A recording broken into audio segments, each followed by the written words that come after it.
welcome to NEET Nova. This is Simran, your biology educator, and I hope you all are fit and fine. और आपकी preparation एकदम बढ़िया चल रही होगी. तो आई होप आपको पता लग गया होगा कि नीट नोवा की टीम आपके लिए लेके आ चुकी है NCERT unlock series specially for biology, क्योंकि हमें पता है बच्चों बायो वाला पार्ट जो है वो पूरा एनसीईआरटी बेस्ड होता है. तो एनसीईआरटी हमारे लिए बहुत इंपॉर्टेंट है. तो उसको अनलॉक करने के लिए एनसीईआरटी के एक एक वर्ड, एक एक लाइन का मतलब आपको समझाने के लिए मैं लेके आ चुकी हूं आपके लिए बिल्कुल first chapter of our class 11th. तो इसकी एनसीईआरटी हम डिकोड करेंगे, लाइन बाय लाइन पढ़ेंगे. So let's get started. सबसे पहले बेटा जब चैप्टर शुरू होता है ना, उससे भी पहले हमें दिया गया है थोड़ा सा डेटा अबाउट अर्नस्ट मेयर. अब इनके बारे में थोड़ा पढ़ेंगे. अब पेपर में ये तो पूछेंगे नहीं कि इनका जन्म कहाँ हुआ, कहाँ पढ़ाई की, बट फिर भी हम डिटेल थोड़ी सी पढ़ेंगे, ओवरव्यू ले लेंगे, ताकि अगर कहीं पेपर में कुछ भी आ जाए तो हमारे दिमाग के किसी कोने में वो इंफॉर्मेशन पड़ी हो और हम आंसर दे पाएं. तो बात करते हैं अर्नस्ट मेयर की, जो पैदा हुए 5 जुलाई 1904 कैम्पटन जर्मनी में. और इनको क्या कहा जाता था? इनको कहा जाता था एवोल्यूशनरी बायोलॉजिस्ट. हार्वर्ड यूनिवर्सिटी के एवोल्यूशनरी बायोलॉजिस्ट थे. Who has been called the Darwin of 20th century. इनको 20th century के डार्विन भी बोला जाता था. Was one of the 100 greatest scientists. ये 100 जो उस टाइम के 100 बड़े वैज्ञानिक थे उनमें से ये एक थे. Mayr joined Harvard faculty of arts and science in 1953. 1953 में इन्होंने हार्वर्ड में faculty of arts and science join किया और फिर ये 1975 में रिटायर हो गए. Assuming the title Alexander Agassiz professor of zoology emeritus. और उस टाइम पे जब ये रिटायर हुए तो ये टाइटल उनको दिया गया Alexander Agassiz professor of zoology emeritus. Throughout nearly 80 years of career. इनका करियर कितने साल का था? 80 सालों का. His research span ornithology. अब ये थोड़ा सा इंपॉर्टेंट है. ऑरेंथोलॉजी होता है स्टडी ऑफ बर्ड्स. इन्होंने सबसे पहले किस पे स्टडी की? मतलब जब ये रिसर्च कर रहे थे तो इनकी रिसर्च में क्या क्या चीजें शामिल थी? इन्होंने बर्ड्स के ऊपर स्टडी की, टेक्सोनोमी पे स्टडी की, जू जियोग्राफी यानी कि किसी जियोग्राफिकल एरिया में कौन से एनिमल पाए जाते हैं उसके ऊपर स्टडी की, evolution, systematics and the history and philosophy of biology. इन चीज़ों पे इन्होंने अपनी रिसर्च की. He almost single-handedly made the origin of species diversity the central question of evolutionary biology that it is today. तो इन्होंने क्या किया कि स्पीशीज का ओरिजिन कैसे होता है इनको एक मेन क्वेश्चन की तरह रख दिया सबके सामने. तो ये जो कॉन्सेप्ट था कि स्पीशीज का ओरिजिन कैसे होता है वो किसके द्वारा इनिशिएट किया गया? वो थे Ernst Mayr. He also pioneered the currently accepted definition of biological species. तो जो अभी बायोलॉजिकल स्पीशीज की हम डेफिनेशन पढ़ते हैं वो भी किसने दी थी? वो अर्नस्ट मेयर ने दी. Mayr was awarded the 3 prizes. उनको 3 बड़े प्राइजेस मिले गए, इसीलिए उनको ट्रिपल क्राउन ऑफ बायोलॉजी भी बोला जाता है. कौन से 3 प्राइजेस मिले? बाल्जन प्राइज 1983 में, इंटरनेशनल प्राइज फॉर बायोलॉजी 1994 में और क्रैफोर्ड प्राइज इन 1999 में. और उनकी मौत कब हुई? जब वो 100 साल के थे, 2004 में. 2004 में ही died at the age of 100. तो इसमें बहुत सारी चीजें नहीं थी याद करने वाली, बस आपको थोड़ा ये पता होना चाहिए कि किस किस चीज पे रिसर्च की, उनको 3 प्राइज मिले हैं, इसलिए उनको ट्रिपल क्राउन बोला जाता है. तो ये बेसिक चीजें आप थोड़ा दिमाग में रख लो. आगे चलते हैं जहां हमारा मेन चैप्टर स्टार्ट होता है. तो चैप्टर का नाम है the living world. The living world यानी कि क्या क्या चीजें लिविंग हैं, क्यों लिविंग हैं, वो उनकी कैटेगराइजेशन कैसी है, वो सब हम इस चैप्टर में पढ़ेंगे. How wonderful is the living world. हमें पता है कि हमारे आसपास जो भी लिविंग ऑर्गेनिज्म है वो कितने वंडरफुल है. हमारी धरती की पे कुदरत ने जो भी ऑर्गेनिजम्स बनाए हैं, हैरानी की बात तो है ही है ना, वंडरफुल तो है ही कि इतने सारे हैं. और आगे बोला गया the wide range of living types is amazing. बिल्कुल अमेजिंग है, कितनी वैरायटी ऑफ चीजें हैं हमारे लिविंग ऑर्गेनिज्म है. कोई बर्ड्स है, कोई एनिमल्स हैं, कोई ह्यूमन बींग्स हैं, रेप्टाइल्स हैं, अलग अलग तरह के ऑर्गेनिजम्स हैं, बैक्टीरिया, फंजाई, बहुत कुछ है ना. तो ये चीज बहुत ही अमेजिंग है. extraordinary habitats in which we can find living organisms, be it cold mountains, deciduous forests, oceans, freshwater lakes, deserts, hot springs, leave us speechless. क्या बोला गया है कि अलग अलग हैबिटेट में भी ऑर्गेनिजम्स पाए जाते हैं, चाहे वो कोल्ड डेजर्ट हो, चाहे हॉट स्प्रिंग. हॉट स्प्रिंग वो एरिया होता है जिसके, वो लैंड जिसके नीचे का पानी बिल्कुल गर्म हो, ठीक है. तो हर एक जगह माउंटेन्स हैं, डेजर्ट हैं, हर जगह पे कोई ना कोई ऑर्गेनिज्म आपको मिल ही जाएगा. और ये बात बहुत ही हैरानीजनक है, ये हमें स्पीचलेस कर देती है. Beauty of galloping horse. Galloping horses का मतलब होता है कि तेज भागने वाले घोड़े. Running horses, it means fast running horses. Of migrating birds. Migrating birds का मतलब है वो बर्ड्स जो एक जगह से दूसरी जगह माइग्रेट करते रहते हैं, maybe for food, shelter और reproduction. The valley of flowers और the attacking shark evokes awe and a deep sense of wonder. Beautiful flowers हमारे आसपास हैं और जो शार्क्स हैं उनका अटैकिंग नेचर है तो वो हमें डरा भी देती है. और ये सब चीजें क्या है, एक वंडर. जैसे हम पढ़ते हैं ना 7 वंडर्स ऑफ अर्थ, यानी कि वो चीजें जो हमें आश्चर्यचकित कर दे, ऐसी चीजों का अनुभव हमें होता है जब हम इन सब चीजों के बारे में सोचते हैं, इन्हें देखते हैं. The ecological conflict and cooperation among members of population and among population of a community. अब देखो, एक ही स्पीशीज के मेंबर्स मिलके बनाते हैं एक पॉपुलेशन. हम जो ह्यूमंस हैं, वी आर वन पॉपुलेशन. अब अलग अलग पॉपुलेशंस जब एक साथ रहती हैं in a group, they form a community. Okay, तो इन कम्युनिटीज के बीच में या पॉपुलेशन के अलग अलग मेंबर्स में कॉन्फ्लिक्ट भी हो सकता है, कॉपरेशन भी हो सकती है. तो उससे क्या है, और even the molecular traffic inside the cell make us deeply reflect on what indeed is living. हमारे सेल्स के अंदर भी कुछ ना कुछ रिएक्शंस हैं, कुछ प्रोसेसेस चल रहे हैं. तो ये चीज हमारे माइंड में ये एक क्वेश्चन क्रिएट करती है कि आखिर लाइफ है क्या. This question has 2 implicit questions within it. अब इस क्वेश्चन के अंदर 2 और क्वेश्चन छिपे हुए हैं. द फर्स्ट क्वेश्चन, पहला क्वेश्चन क्या है, थोड़ा टेक्निकल है. वो क्या है कि one and seeks answer to what living is or opposed to non-living matter. क्या है कि पहला क्वेश्चन टेक्निकल है, जिससे हमें ये पूछा, हमारे दिमाग में ये क्वेश्चन आता है कि ये लिविंग चीजें जो हैं इनमें ऐसा क्या है जो इनको नॉन लिविंग से सेपरेट कर रही हैं, अपोज कैसे कर रही हैं. दूसरा क्वेश्चन जो है वो थोड़ा फिलोसफिकल है. What is the purpose of life. As scientist, NCERT हमें साइंटिस्ट बोल रही है, we shall not attempt answering the second question. तो क्योंकि हम साइंटिस्ट हैं, हम फिलोसोफर तो हैं नहीं, तो हम दूसरे क्वेश्चन का आंसर देने का अटेम्प्ट ही नहीं करेंगे.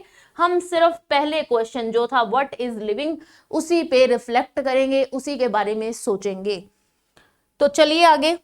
नेक्स्ट है डाइवर्सिटी इन लिविंग ऑर्गेनिज्म. जो लिविंग ऑर्गेनिज्म हमारे अराउंड हैं उनमें क्या विभिन्नता है, क्या डाइवर्सिटी है. If you look around you will understand a large variety of living organism. अगर हम अपने आसपास देखें तो बहुत वेराइटी ऑफ लिविंग ऑर्गेनिजम्स दिखते हैं हमें, है ना. बर्ड्स में भी कितनी वेराइटी है, एनिमल्स में भी कितनी वेराइटी है, तो बहुत ज्यादा वेराइटी है. चाहे प्लांट्स ही हैं, ट्रीज हैं, सब में बहुत ज्यादा वेराइटी है. बी इट पोटेड प्लांट, चाहे वो पोटेड प्लांट हो, हम पोट यानी गमला, गमले में लगाने वाले पौधे, उनमें भी कितनी वैरायटी है ना. आपके घर में ये तो नहीं सिर्फ रोज आपने लगा रखा है, और भी बहुत सारे फ्लावरिंग प्लांट्स हैं, या कुछ बिना फ्लावर के भी प्लांट हैं. स्नेक प्लांट लगा लो, एलोवेरा लगा लो, बहुत सारे प्लांट्स में वैरायटी है जिनको हम पोट के अंदर लगा सकते हैं. इंसेक्ट में भी कितनी वैरायटी है, मस्कीटोज हैं, स्पाइडर्स हैं, कॉकरोच हैं, बहुत सारे इंसेक्ट हैं. बर्ड्स में भी वैरायटी है, पिजन है, पैरेट है, हमारे पास पिकॉक है, ईगल है, ऑल है, बहुत सारे बर्ड्स भी हैं. और पेट्स, पेट में भी किसी को कुत्ते पसंद है, किसी को बिल्ली पसंद है, और उन डॉग्स के अंदर भी बहुत सारी वेराइटी है ना. किसी को किसी ब्रीड का कुत्ता पसंद है, तो different type of breeds are there. तो मतलब कहने का ये है कि चाहे वो एनिमल हैं, प्लांट्स हैं, सब में बहुत ज्यादा डाइवर्सिटी है. There are also several organisms that you cannot see with your naked eye. अब बहुत सारे organisms ऐसे हैं जिनको हम अपनी आंखों से देख भी नहीं सकते. हम बोल देते हैं ना, इन्फेक्शन हो गया, फंगल इन्फेक्शन हो गया, बैक्टीरियल हो गया, वायरल इन्फेक्शन हो गया. वायरल इन्फेक्शन तो हम बहुत सुनते हैं. क्या कभी किसी ने आंखों से देखा है वायरस कैसा होता है, बैक्टीरिया कैसा होता है? तो मतलब बट वो भी एग्जिस्ट तो कर रहे हैं ना कुछ एक्टिविटी कर रहे हैं वो भी लिविंग, पर हम उनको अपनी आंखों से नहीं देख सकते हैं. तो यानी बहुत सारे ऑर्गेनिजम्स ऐसे हैं जिनको हम नेकेड आई से नहीं देख सकते, but they are all around you, पर वो हमारे आसपास तो प्रेजेंट है। अभी हमारे एनवायरमेंट, हमारे आसपास जो एयर है उसमें भी पता नहीं कितने सारे माइक्रोब्स प्रेजेंट होंगे। If you were to increase the area that you make observation in the range and variety of organisms that you see would increase। अगर हम अपनी देखने का जो रेंज है, जिस रेंज में हम देख रहे हैं, अब अभी अगर मैं इस रूम में देखूं तो मेरे को कोई living organism with my eyes नहीं दिख रहा है ना, मैं खुद हूं। इसके अलावा मेरे पास जो भी एयर प्रेजेंट है यहाँ पे, उसमें बहुत सारे लिविंग ऑर्गेनिजम्स प्रेजेंट हैं, माइक्रोब्स प्रेजेंट हैं, बट वो मुझे नहीं दिख रहे। अब जैसे ही मैं इस रूम के बाहर जाऊंगी, थोड़ा और एरिया में बाहर रोड पे जाऊंगी, तो मुझे बहुत सारे बर्ड्स भी दिख जाएंगे, कोई ना कोई एनिमल दिख जाएगा। अगर मैं फॉरेस्ट में जाऊंगी, जंगल में चली जाऊंगी, तो मेरे को और ज्यादा वैरायटी। तो मतलब कि जितना हम अपना रेंज ऑफ देखने का, हम जितना रेंज बढ़ाएंगे ना, एरिया इंक्रीज करेंगे, उतनी डाइवर्सिटी हमें दिखेगी। नेक्स्ट है obviously if you were to visit a dense forest. अब आप किसी डेंस फॉरेस्ट में विजिट करने जाओ, you would probably see a much greater number and kind of living organism in it.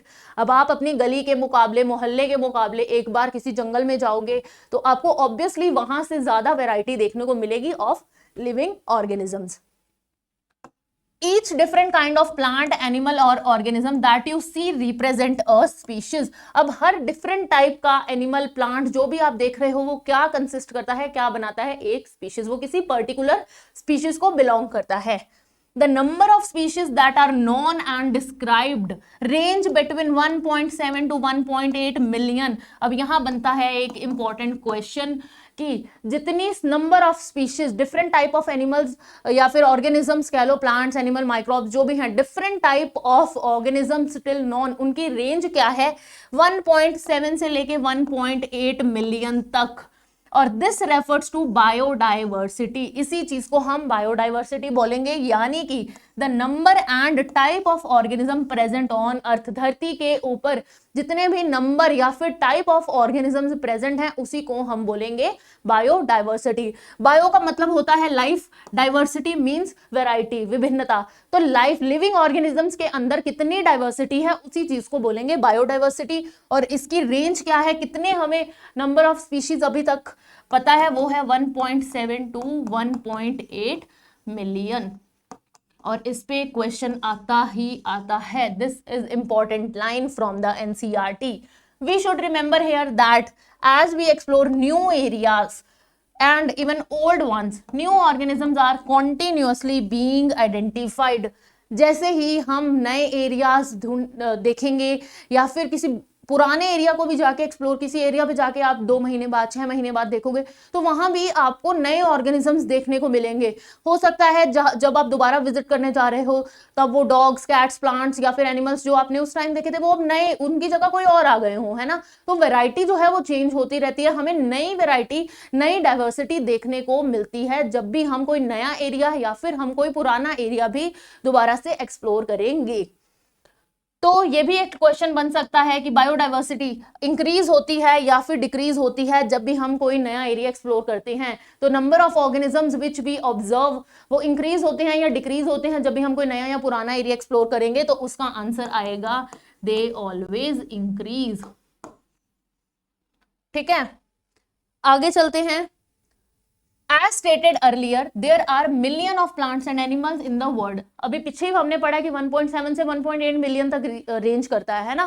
तो we know that plants and animals in our own area by their own local names। अब हम जो हैं, हम अपने area में जो भी प्लांट या एनिमल है उसको यहाँ के लोकल नेम के द्वारा जानते हैं, है ना। अब सपोज हम रोज की बात करें तो रोज को हमारे हिंदी में बोल दिया जाता है गुलाब, है ना। साउथ में उसी को कुछ और बोला जाता है, उसी को तमिल में रोजा बोल दिया जाता है। तो different names are there according to different areas, different region. तो जैसे जैसे डायलेक्ट चेंज होता है, लैंग्वेज चेंज होती है, तो एक ही ऑर्गेनिज्म के बहुत सारे नाम हो सकते हैं। ठीक है, पर हर बंदा उस लोकल नाम, अब मेरे एरिया में अगर उसको गुलाब कहा जाता है तो मुझे तो गुलाब ही पता है ना। कोई मेरे आगे सामने आके रोजा बोल देगा तो वो मेरे को नहीं पता।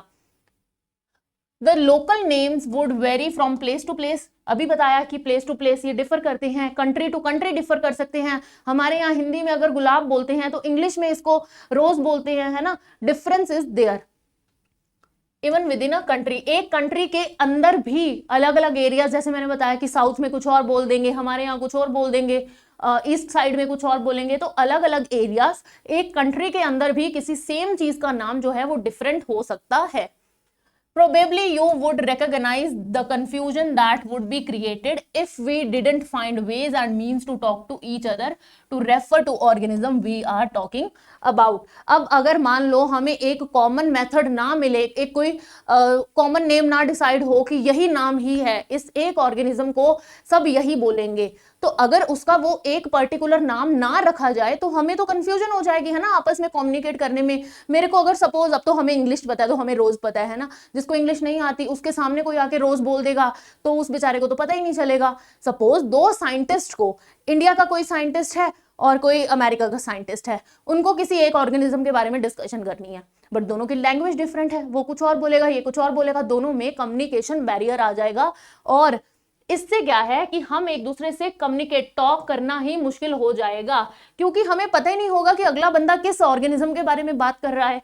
Hence, there is a need to standardize the naming of living organism. इसीलिए जो लिविंग ऑर्गेनिजम्स हैं उनके नाम, उनका एक पर्टिकुलर नाम रखना, उनके नाम को स्टैंडर्डाइज करना बहुत जरूरी है. Such that a particular organism is known by the same name all over the world. इस तरह का नाम दिया जाए कि वो एक नाम पूरे वर्ल्ड में, मतलब कोई भी कहीं भी किसी उस ऑर्गेनिज्म के बारे में बात कर रहा है, वो एक ही नाम ऑल ओवर द वर्ल्ड जो है वो एप्लीकेबल होना चाहिए. ये नहीं कि इंडिया में कुछ और नाम रख दिया, बाहर कुछ और रख दिया, फिर तो वही मिसकम्युनिकेशन बैरियर आ जाएगा, है ना, कम्युनिकेशन में. तो वो ऐसा नाम रखो जो all over the world applicable हो. इसी नामकरण के इसी प्रोसेस को बोलते हैं nomenclature. This process of naming is termed as nomenclature. Obviously, nomenclature or naming is only possible when the organism is described correctly and we know what organism the name is attached to. अब देखो, nomenclature, किसी का नाम रखना तभी possible है ना जब उसकी आइडेंटिफिकेशन हम कर पाए, है ना, उसके कैरेक्टर्स का पता हो. सपोज हमें कोई बच्चा पैदा हुआ है, उसका नाम रखना है. अब जब हम आइडेंटिफाई नहीं कर सकते लड़का है लड़की है, या फिर अब सपोज करो कि हम मॉर्फोलॉजिकल कैरेक्टर्स के बेसिस पे भी नाम रखते हैं, है ना, कोई लड़की हंस रही है उसका नाम मुस्कान रख दिया, कोई शर्मा रही है उसका नाम शर्मीली रख दिया. तो इस तरह से किसी का रंग बहुत गोरा था उसको गोरा रख देते हैं. तो इस तरह से भी नेमिंग की जाती है आइडेंटिफाई करके. अब तो इसलिए जब हमें नेम देना है किसी ऑर्गेनिज्म को तो उसके कैरेक्टर्स के बारे में भी पता होना जरूरी है. This is called identification. इस तरह करेक्टर्स का पता होना, इट मीन्स हम उसको आइडेंटिफाई कर रहे हैं. अब सपोज मैं आपको किसी चीज के करेक्टर्स के बारे में बताऊं तो आप उसको आइडेंटिफाई करोगे, फिर उसका नाम बताओगे. अब मैं आपको बोल दूं कि एक रेड कलर का फ्लावर है, गिफ्टिंग के काम आता है, उसके पेटल्स बहुत सुंदर है, तो आपको आइडिया हो जाएगा कि हाँ, गिफ्टिंग में तो ज्यादातर रोज ही देते हैं, है ना. तो तब आपने अपने दिमाग में उसके करेक्टर्स को एनालाइज किया, आइडेंटिफाई किया, फिर उसका नाम दिया कि हाँ, आइडेंटिफाई किया कि ये रोज की बात हो रही है तो आपने बोला रोज. ठीक है. तो इसीलिए जब हम चीज को आइडेंटिफाई करते हैं तो उसकी नेमिंग जो है वो इजी हो जाती है. Moving onwards, in order to facilitate the study, number of scientists have established procedure to assign a scientific name to each known organism. अब इसी चीज को, इस नॉमेनक्लेचर की स्टडी को आसान बनाने के लिए बहुत सारे साइंटिस्ट ने प्रयत्न किए, कोशिशें की कि हम कोई ऐसा मेथड लेके आए जिससे एक अच्छा नेमिंग प्रोसेस जो है वो हो सके. This is acceptable to biologists all over the world. तो ये जो नेमिंग प्रोसेस है सभी बायोलॉजिस्ट जो ऑल ओवर द वर्ल्ड थे उनको एक्सेप्टेबल था. For plants scientific names are based on agreed principles and criteria which are provided in international code of botanical nomenclature ICBN. तो ICBN जो international code of botanical nomenclature है, उसने उन्होंने जो भी रूल्स दिए, जो भी प्रिंसिपल्स दिए, जो भी मेथडोलॉजी सेट की कि नाम, किसी प्लांट का नाम कैसा कैसा होना चाहिए, नेमिंग उसी आधार पे ही की जाती है. तो किस बेसिस पे नेमिंग की जाती है? It is done with according to the criterias and principles given by international code of botanical nomenclature which is ICBN. You may ask, अब आप पूछोगे कि ये तो प्लांट्स की बात हो गई, एनिमल्स के लिए भी किसी ने तो प्रिंसिपल्स क्राइटेरिया दिया होगा, वो दिया था international code of zoological nomenclature यानी ICZN। किसने दिया? It was given by international code of zoological nomenclature.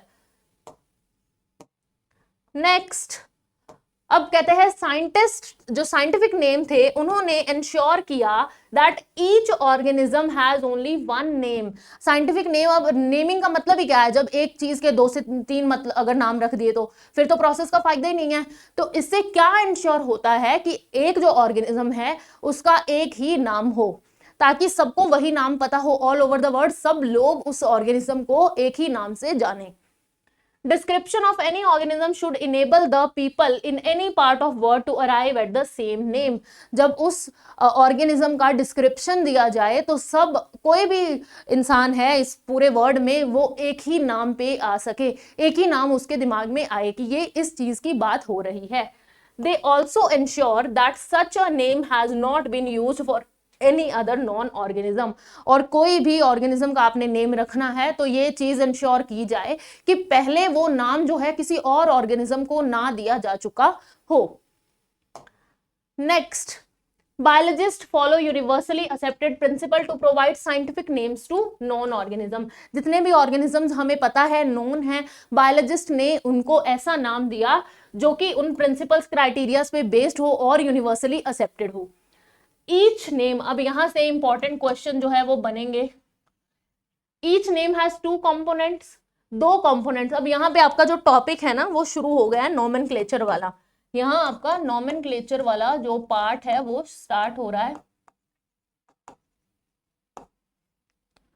तो क्या बताया गया है कि हर जो हमारे पास नेम है उसके 2 कंपोनेंट्स हैं, the generic name and the specific epithet. तो मतलब कोई भी नाम जो रखा जाएगा उसके 2 पार्ट्स होंगे। जैसा हमारा नाम होता है ना, सरनेम होता है, एक हमारा फर्स्ट नेम देन हमारा सरनेम आता है, उसी तरह लगा लो कि 2 नाम दिए जाएंगे, एक उसका जेनेरिक नेम होगा, एक स्पेसिफिक नेम होगा। जेनेरिक नेम यानी जो उसका जीनस बताएगा और स्पेसिफिक नेम बताएगा कि ये किस स्पीशीज को बिलोंग करता है। तो इसी वजह से, क्योंकि 2 नाम है, तो जो नॉमेनक्लेचर था उसको क्या बोला गया कि किस टाइप का नॉमेनक्लेचर है? It is known as binomial nomenclature, यानी 2 नाम वाला nomenclature. This naming system was given by Carolus Linnaeus. किसने दिया ये naming system? Another question, this was given by Carolus Linnaeus. Is being practised by biologist all over the world. और हर all over the world, पूरी दुनिया, पूरी विश्व भर में जितने भी बायोलॉजिस्ट हैं वो इसी बाइनोमियल नॉमेनक्लेचर को फॉलो करते हैं, एक्सेप्ट करते हैं। This naming system using 2 word format was found convenient. ये बहुत ही कन्वीनियंट पाया गया। Let's take an example of mango. Mango की एग्जाम्पल दी गई है एनसीईआरटी में इस चीज को समझने के लिए। The scientific name of mango, mango का साइंटिफिक नेम क्या है? Mangifera indica.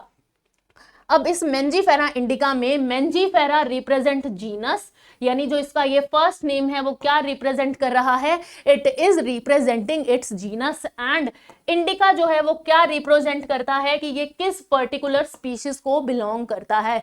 यानी फर्स्ट नेम जो जेनेरिक नेम है वो जीनस डिपिक्ट करता है और जो स्पेसिफिक एपिथेट है वो स्पीशीज को डिपिक्ट करता है। Other universal rules of nomenclature are as follow. अब हम आगे कुछ और रूल्स पढ़ेंगे। तो सबसे पहला रूल क्या है कि जो बायोलॉजिकल नेम होगा वो जनरली किस लैंग्वेज में होगा? वो होगा लैटिन लैंग्वेज में, और उसको इटैलिक्स में लिखेंगे। इटैलिक्स आपको पता है ना, थोड़ा टेढ़ा जो फॉन्ट स्टाइल होता है उसमें इसको लिखा जाता है। दे आर लैटिनाइज्ड और derived from Latin irrespective of their origin. अब लैटिन लैंग्वेज में क्यों लिखा जाता है, ये भी एक क्वेश्चन बनता है, क्योंकि ये एक डेड लैंग्वेज है, इसको अब और यूज नहीं किया जाता। अब इसका क्या बेनिफिट है? सपोज इंग्लिश में नाम रख दो तो दूसरे लोग फ्रेंच वाले बोलेंगे हमारी फ्रेंच बुरी है क्या, हिंदी में रख दो तो इंग्लिश वाले बोलेंगे कि अरे हमें तो समझ ही नहीं आ रहा है। तो एक ऐसी लैंग्वेज चूज की गई जिसके ऊपर कोई झगड़ा ना हो, लड़ाई ना हो, विवाद ना हो, डेड लैंग्वेज है जिसको यूज ही नहीं किया जाता, उस लैंग्वेज में नाम रखे गए। तो लैटिन लैंग्वेज को चूज किया गया फॉर द नेमिंग पर्पस। और लिखा कैसे जाएगा, कौन सा फॉन्ट स्टाइल होगा? वो होगा इटैलिक्स।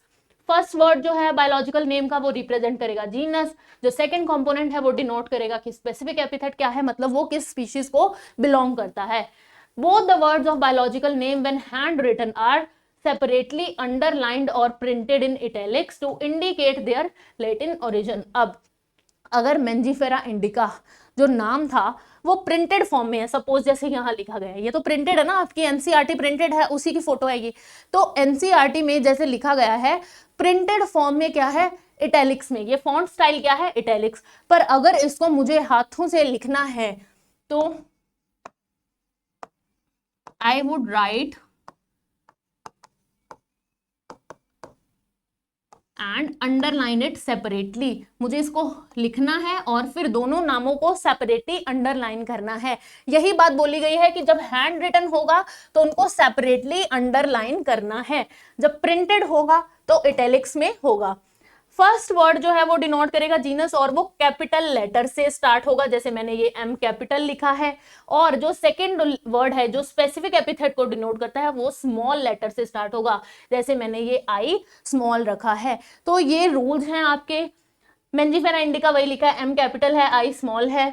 अब एक और रूल जो है इसमें ये है कि name of author appears after the specific epithet at the end of biological name. जब आपका ये पूरा बायोलॉजिकल नेम एंड हो जाएगा, आपने जीनस का नाम लिख लिया, स्पीशीज का नाम लिख लिया, तो जिस भी बायोलॉजिस्ट ने वो नाम दिया है उस ऑथर का नाम जो है वो स्पेसिफिक एपिथेट के भी बाद लगेगा, इस तरह से।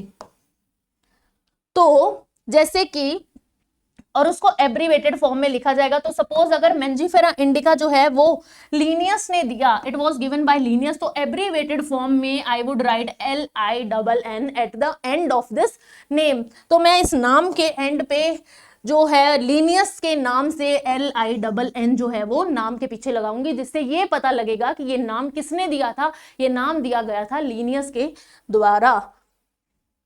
Moving ahead, since it is nearly impossible to study all living organism, हमें पता ही है कि सबको एक एक को हर वेराइटी को जाके स्टडी करना तो बहुत ही मुश्किल है।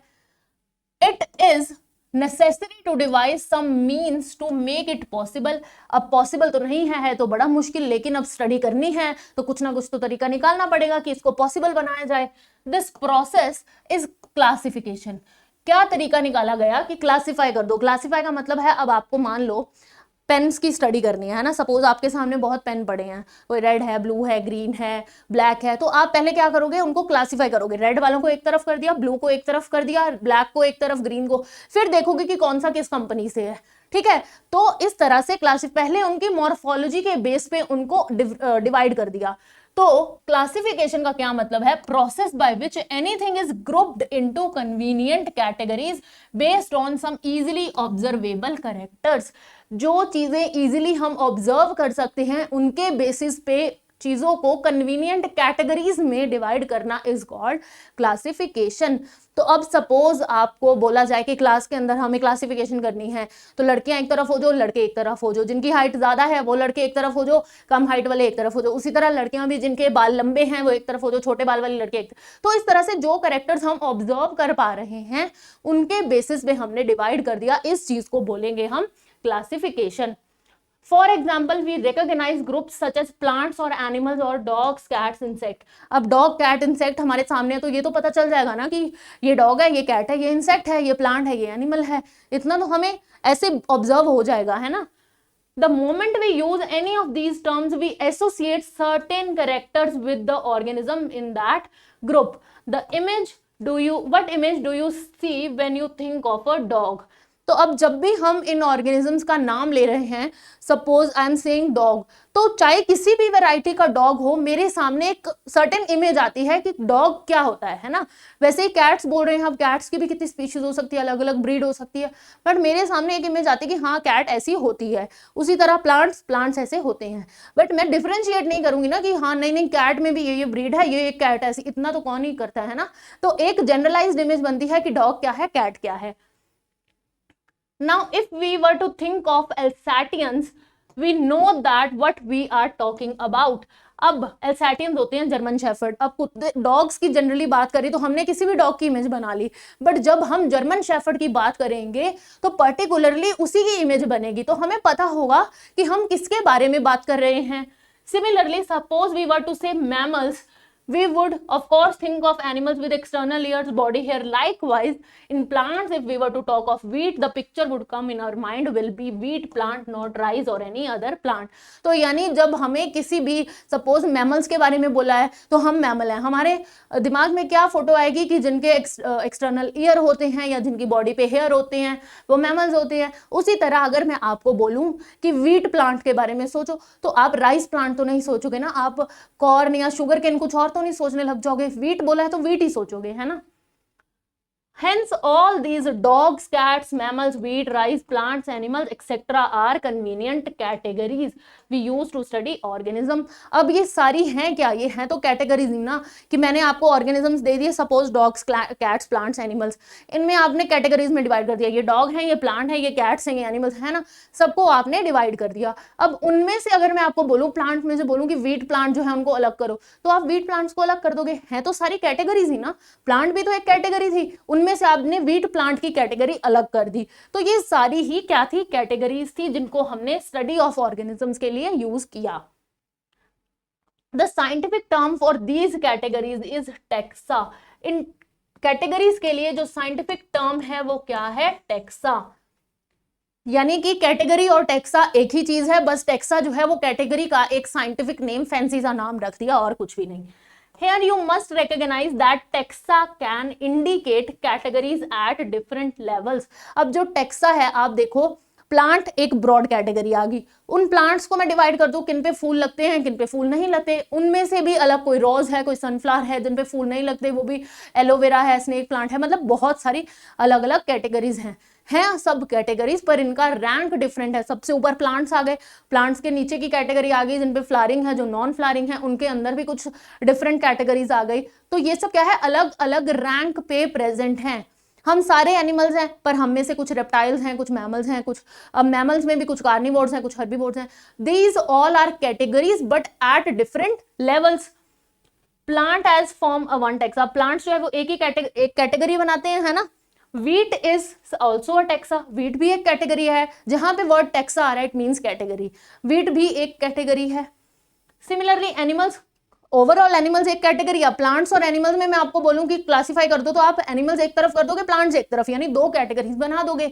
अब उन एनिमल्स में भी मैमल्स हैं, डॉग्स हैं, ये सारे क्या हैं, कैटेगरीज। डॉग्स की बात करूं, डॉग्स में भी अलग अलग ब्रीड्स हैं, तो कॉमनली डॉग्स की एक कैटेगरी है, बट इनके अंदर भी वेराइटी है। But you know that dog is a mammal and mammals are animals. अब मैंने यहां रखे कि आपको एनिमल्स को क्लासिफाई करना है, ठीक है। प्लांट्स एक तरफ कर दिया आपने, एनिमल्स एक तरफ कर दिए। फिर मैंने बोला कि जो मैमल्स थे उनको सेपरेट कर दो, तो आपने जो नॉन मैमेलियन थे और जो मैमल्स थे उनको सेपरेट कर दिया। फिर अब डॉग की बात की, तो डॉग तो एक मैमल ही है, डॉग भी तो एक मैमल है, तो मैमल्स के अंदर ही डॉग आ रहा है, ठीक है। बट अब आप देखो डॉग्स भी तो एक कैटेगरी है जिसके अंदर कोई और ब्रीड हो सकती है ना। तो ये भी एक कैटेगरी है, ये भी एक कैटेगरी है, ये भी एक कैटेगरी है, but they are present at different levels, इनकी रैंकिंग डिफरेंट है। Therefore animals, mammals and dogs respective they represent a taxa at different level। ये तीनों क्या हैं, they all are taxa। ये taxa तो है but their level is different। ये तीनों taxa यानी कैटेगरीज को रिप्रेजेंट करते हैं पर किसी अलग अलग लेवल पे। Moving onward, hence based on characteristic all living organisms can be classified into different taxa।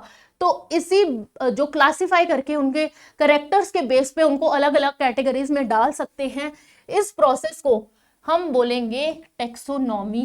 यानी external characters, internal structure along with structure of cell development process and ecological information of organisms are essential and form the basis of modern taxonomic studies. Modern taxonomy में क्या होता है कि हम सिर्फ morphology यानी external structure ही नहीं, उसके साथ साथ उसके इंटरनल स्ट्रक्चर, उसके सेल का स्ट्रक्चर कैसा है, उसकी डेवलपमेंटल प्रोसेस कैसा है, कैसे उस बॉडी की डेवलपमेंट हुई, उसकी इकोलॉजिकल इंफॉर्मेशन यानी कि उसके आसपास का एनवायरनमेंट कैसा है, वो कहाँ रहता है, उसकी हैबिटेट क्या है, क्या फीडिंग हैबिट्स हैं, वो सब चीजें क्या है मॉडर्न टेक्सोनोमी का आधार बनाती हैं। मॉडर्न टेक्सोनोमिक स्टडी के लिए ये सब चीजों की इंफॉर्मेशन होना बहुत जरूरी है, ऐसे ही क्लासिफाई नहीं कर सकते। Hence Characterization, identification, classification and nomenclature are the processes that are basis to taxonomy. अब taxonomy के लिए क्या चीजें जरूरी है कि पहले आपको उसके कैरेक्टर्स का पता हो, है ना।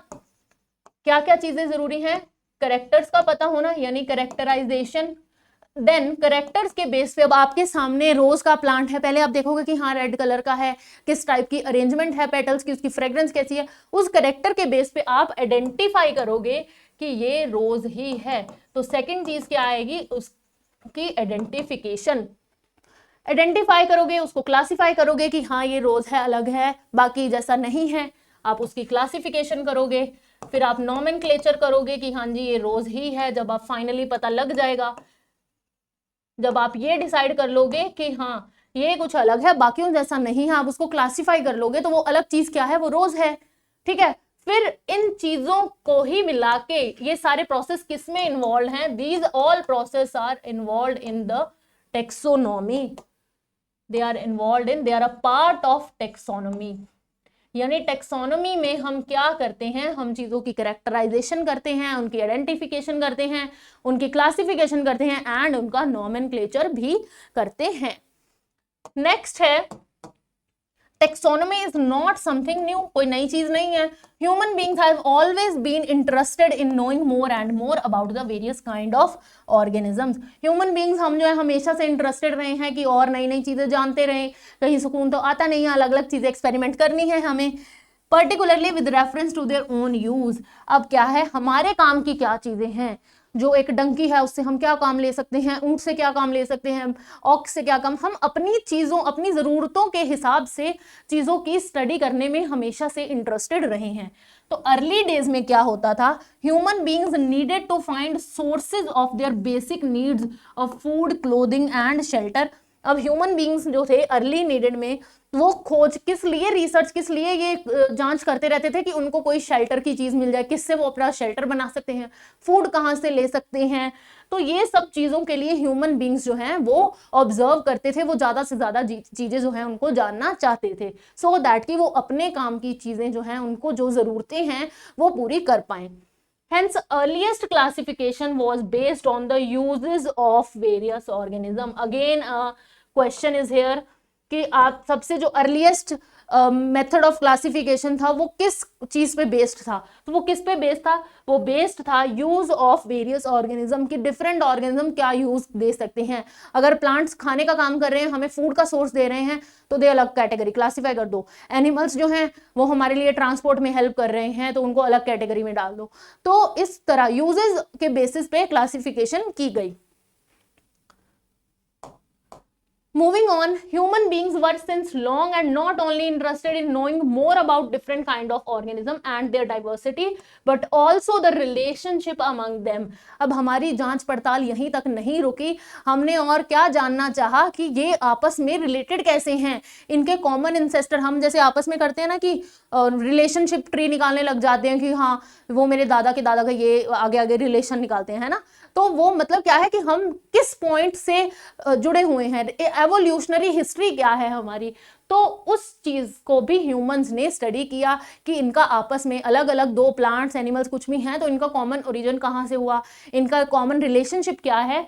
तो इस चीज को भी हम ध्यान में रखते थे, और इसी ब्रांच ऑफ स्टडी को क्या बोला जाता है, इसको बोला जाता है सिस्टेमैटिक्स, जिसमें हम evolutionary history, evolutionary relationships study करें, उस ब्रांच ऑफ स्टडी को बोला जाता है सिस्टेमैटिक्स। ये भी क्वेश्चन आ सकता है कि टेक्सोनॉमी और सिस्टेमैटिक्स में क्या डिफरेंट है, तो इसमें हम क्या देखते हैं, हम इनमें देखते हैं कि अलग अलग ऑर्गेनिजम्स में रिलेशनशिप क्या है, वो किस में आता है, सिस्टेमैटिक्स में। तो सिस्टेमैटिक्स जो वर्ड है वो लैटिन वर्ड से डिराइव किया गया है, वो लैटिन वर्ड क्या है, सिस्टमा, जिसका मतलब है सिस्टेमैटिक अरेंजमेंट ऑफ ऑर्गेनिज्म। पर ये सिस्टेमैटिक अरेंजमेंट किसके बेसिस पे होगा कि उनमें आपस में कैसा रिलेशन है। लिनियस ने एक अपनी पब्लिकेशन लिखी जिसका नाम था सिस्टेमा नेचर, और the scope of systematics was later and last to include, अब बाद में सिस्टेमैटिक्स में ही क्या इंक्लूड कर दिया गया, आइडेंटिफिकेशन, नोमेनक्लेचर एंड क्लासिफिकेशन। यानी जो मॉडर्न टेक्सोनॉमी वाली सारी चीजें थी वो अब किस में डाल दी, सिस्टेमैटिक्स में, along with the relationship among different organisms. Systematics takes into account evolutionary relationships between organism, ये भी पढ़ लिया हमने। अब आती है बारी टेक्सोनॉमिक कैटेगरीज की। हमने बोला था कि अलग अलग कैटेगरीज हैं, उनका रैंक अलग है, तो अब हम उन्हीं कैटेगरीज की स्टडी करेंगे डिफरेंट रैंक्स के बेसिस पे। तो देखिए क्या बोलते हैं, क्लासिफिकेशन जो है वो सिंगल स्टेप प्रोसेस नहीं है, but involves hierarchy of steps in which each step represent a rank और टेक्सा। मतलब जो टेक्सोनॉमी है वो सिंगल स्टेप तो नहीं है, सारे एक ही लेवल पे तो नहीं है, बट अलग अलग स्टेप्स पे, कोई ऊंचे लेवल पे बैठा है, कोई उससे नहीं, जैसे हमारे स्कूल में होता है ना कि principal, vice principal, HOD, teachers, students, तो अलग अलग लेवल पे प्रेजेंट हैं। Since the category is part of all taxonomic arrangement, it is called the taxonomic category। क्योंकि ये taxonomy के arrangement का हिस्सा है कैटेगरी, तो उस कैटेगरी को बोल दिया taxonomic category या फिर उसको बोल दिया टैक्सा। ठीक है, category refer to as unit of classification in fact represent a rank is commonly termed as taxon या फिर टैक्सा। सिंगल है तो टैक्सन बोलेंगे, ON लगा देंगे, प्लूरल में इसको बोलेंगे taxa. Taxonomic categories and hierarchy can be illustrated by an example। अब एक एग्जाम्पल ले लेते हैं। यहाँ क्या है कि एग्जाम्पल क्या है, insect represent a group of organism sharing common feature. अब सारे इंसेक्ट्स जो हैं वो एक ग्रुप में आते हैं, चाहे वो कॉकरोच है, ग्रासहोपर है, बटरफ्लाई है, कुछ भी है, वो एक ही ग्रुप में आते हैं और उनके कॉमन फीचर्स क्या है, 3 पेयर्ड ऑफ जॉइंटेड लेग्स, उनके पास जॉइंटेड अपेंडेजेस हैं, 3 pairs of. It means insects are recognizable concrete objects which can be classified। यानी कि इंसेक्ट्स हम देख सकते हैं उनको, और जॉइंटेड अपेंडेजेस ये तो हम देख के बता सकते हैं, है ना, कि इनको हम इस बेस पे क्लासीफाई कर सकते हैं। And were then given a rank और कैटेगरी, इस हिसाब से इनको अलग, जिनकी 3 जॉइंटेड अपेंडेजेस नहीं है उनको अलग कैटेगरी में डाल दिया, जिनकी हैं उनको अलग कैटेगरी में डाल दिया। Can you name any such other group or organism? Remember, groups represent category, categories further denotes rank. यानी एक जो ग्रुप है, एक आपने जैसे हमने बोला लड़कियों का एक ग्रुप है, वो कैटेगरी है कि ये गर्ल्स की कैटेगरी है ना, उस कैटेगरी में अब हो सकता है कोई लड़की, सपोज स्कूल की हम एग्जांपल ले लेते हैं, सारे फीमेल स्टाफ की बात कर दी, चाहे वो प्रिंसिपल है, वाइस प्रिंसिपल है, कुछ भी है ना, है तो सारी फीमेल्स, यानी वो एक कैटेगरी में आ गई। अब उस कैटेगरी में अंदर उनका रैंक जो है वो डिफरेंट है, कोई स्टूडेंट है, कोई टीचर है, एचओडी है, वाइस प्रिंसिपल, प्रिंसिपल, उनकी रैंकिंग डिफरेंट है। यही चीज बोली गई है कि रैंकिंग जो है, कैटेगरी डिनोट रैंक। अब सब एक कैटेगरी में तो आते हैं, बट कैटेगरी आगे रैंक को डिनोट करती है। ईच रैंक और टेक्सन, हर एक रैंक या फिर टेक्सा जो है वो एक यूनिट ऑफ क्लासिफिकेशन ही है। दीज टेक्सोनॉमिक ग्रुप्स और categories are distinct biological entities and not merely morphological aggregates. अब ये जो कैटेगरीज बनाई जाएंगी, यहाँ ऑर्गेनिजम्स की बात करें तो ये सिर्फ मॉर्फोलॉजी के बेस पे नहीं बनाई जाएंगी, उनका सेलुलर स्ट्रक्चर क्या है, उनका एवोल्यूशन कैसा है, तो वो सब इंटरनल कैरेक्टर्स कैसे हैं, उन सब चीज़ों के बेस पे बनाई जाएगी आपकी एक कैटेगरी। वो एक बायोलॉजिकल एंटाइटी है, ना कि सिर्फ कुछ मॉर्फोलॉजिकल कैरेक्टर्स के बेसिस पे एग्रीगेट बना देना, वो नहीं है। चलिए यहां तक समझ आया, क्लियर है? आगे बढ़ते हैं। Taxonomical studies of all non organism have led to the development of common categories such as kingdom. अब ये अलग अलग कैटेगरीज की हमने जब स्टडी की तो हमारे पास कुछ कैटेगरीज बन के आई, उनका नाम क्या था, वो कैटेगरीज कौन सी थी? Kingdom, phylum, division. अब फाइलम जो है एनिमल्स के केस में बोलेंगे, इसी फाइलम को डिवीजन बोला जाता है प्लांट्स के केस में। अदर कैटेगरीज क्या थी? Class, order, family, genus and species. तो ये कैटेगरीज निकल के आई थी अलग अलग रैंकिंग के बेस पे। सबसे ऊपर हमारे पास होता है kingdom, then we have phylum, इसी फाइलम को बोला जाता है डिवीजन। देन हमारे पास होता है class, then order, then family and then genus and at last we have species. अब इसका डिटेल्ड लेक्चर भी हमारे चैनल पे मैंने डिटेल में भी ये चैप्टर पढ़ाया है, जिसमें आपको कुछ निमोनिक्स वगैरह दिए हैं, अभी भी बता देती हूँ। तो इसका निमोनिक आप याद रख सकते हो, king Philip cried over for good soup. King, let's take another colour. क्या निमोनिक है? निमोनिक है king Philip cried over for good soup. तो आप ये ऑर्डर याद रख पाओगे, K for kingdom, P for phylum, C for class, O for order, F for family, G for genus and S for species. तो mnemonic याद रख लो, king Philip cried over for good soup. आपको ये सारी कैटेगरीज ऑर्डर वाइज याद हो जाएंगी, ठीक है। अब आगे बढ़ते हैं। नेक्स्ट है all organisms including those in the plant and animal kingdom. अब जो किंगडम है हमारे पास दो हैं, एक प्लांट किंगडम है, अभी यहाँ हम इसमें बात कर रहे हैं, और भी 5 किंगडम सिस्टम क्लासिफिकेशन वैसे हम फॉलो करते हैं, जिसमें Monera, Protista, fungi and we have animal and plant. यहाँ पे हम बात कर रहे हैं प्लांट और एनिमल किंगडम की। तो animal kingdom and plant kingdom जो है, they have species as the lowest category। इनमें सबसे lowest category we can see क्या है, स्पीशीज। सबसे नीचे जो हमने कैटेगरी रखी है वो क्या रखी है, इट इज स्पीशीज, ठीक है। Okay, now the question you may ask is how to place an organism in various category। अब ये कैटेगरीज तो बना दी भैया, ये भी बता दो कि इन कैटेगरीज में हमने ऑर्गेनिज्म को प्लेस कैसे करना है, हमें कैसे पता लगेगा कि किसको स्पीशीज में रखना है, किसको जीनस में रखना है, मतलब क्या बेसिस ऑफ क्लासिफिकेशन रैंकिंग का क्या बेसिस है। The basic requirement is the knowledge of characters of an individual or group of organism। तो आपको कैटेगराइजेशन के लिए क्या जरूरी है कि आपको नॉलेज हो कि इस ऑर्गेनिज्म के कैरेक्टर्स कैसे हैं, तभी आप बता पाओगे ना कि ये डॉग्स का ग्रुप है, इसमें अलग अलग ब्रीड है, उस ब्रीड के कैरेक्टर क्या हैं, तो वो कौन सी स्पीशीज होगी। आपको आइडेंटिफिकेशन होनी चाहिए, आपको कैरेक्टर्स का पता हो तभी आइडेंटिफाई कर पाओगे। This helps in identifying similarities and dissimilarities। अब कैरेक्टर्स पता होगा तो ही आप डिफरेंशिएट कर पाओगे कि ये सिमिलर है या डिसिमिलर है among the individuals of the same kind of organism as well as other kind of organism। तो दो अलग अलग ब्रीड के डॉग्स अगर मैं आपके सामने रख दूं तो आपको पहले उनके कैरेक्टर्स के बारे में भी पता होना चाहिए। ये नहीं है ना कि एक अभी छोटा है एक बड़ा हो गया तो आप बोलो कि नहीं नहीं ये तो दो अलग ब्रीड्स हैं। आपको पता होना चाहिए कि इन दोनों की जो कैरेक्टर्स, मॉर्फोलॉजी, एनाटॉमी वो सब सेम है, ये सेम कैटेगरीज में आएंगे या ये है ही अलग ब्रीड, ठीक है। तो आपको पहले कैरेक्टर्स का पता हो, फिर ही आप आइडेंटिफाई करोगे और आप देख पाओगे कि इनमें सिमिलैरिटीज हैं या डिसिमिलैरिटीज हैं। ओके, तो ये वही पूरा ऑर्डर दिया हुआ है। सबसे नीचे हमने रखा हुआ है स्पीशीज को, सब पे टॉप पे है हमारे पास किंगडम, देन फाइलम, डिवीजन, और phylum in case of animals and division in case of plants. तो इस बेसिस पे जो है वो ऑर्डर पूरा बनाया गया है, kingdom, phylum, class, order, family, genus and species. अब एक एक करके इन सबके लोएस्ट मोस्ट से स्टार्ट करेंगे और सबके कैरेक्टर्स की स्टडी करेंगे। चलिए शुरू करते हैं विद स्पीशीज। सबसे पहले बात करेंगे कि स्पीशीज क्या होती है, क्या किस बेसिस पे किसी ऑर्गेनिज्म को स्पीशीज में रखा जाता है। तो taxonomic studies consider a group of individual organism with fundamental similarities as species. अब जिसके अंदर फंडामेंटल सिमिलैरिटीज हैं उसको एक स्पीशीज में डालेंगे। अब वो फंडामेंटल सिमिलैरिटीज भी पता हो ना, वो भी तो पता हो कि क्या है। One should be able to distinguish one species from the other closely related species based on distinct morphological differences. अब क्या है कि एक मतलब कोई भी पर्सन है वो एक स्पीशीज को दूसरी स्पीशीज से सेपरेट कर देगा अगर उसको उसके मॉर्फोलॉजिकल कैरेक्टर्स का पता है।